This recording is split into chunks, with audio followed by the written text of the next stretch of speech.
Good afternoon, madam. My name is Vidisha. I'm studying 9th class in our Basra Council School.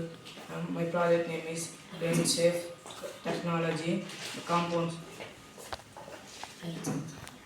Rain sensor, mother breadboard, jumper cables, Arduino University. Next, my friend will continues. Let me introduce myself. G. Vijendra. I am studying in 9th class in Basra Concept School. Raindrop sensor project can be fun and useful a way to detect rainfall and can be applied in various sensor like atomic irrigation systems where stations or even home systems. My my friend continues this topic.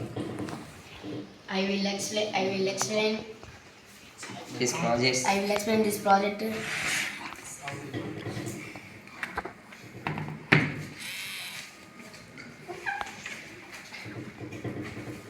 I will tell you conclusion.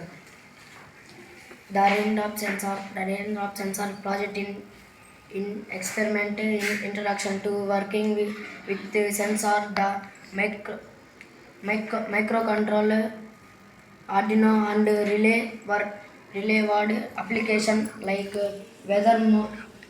monitoring, weather monitor or occasion system. By building these projects, you gain hands-on experience with. Thank you.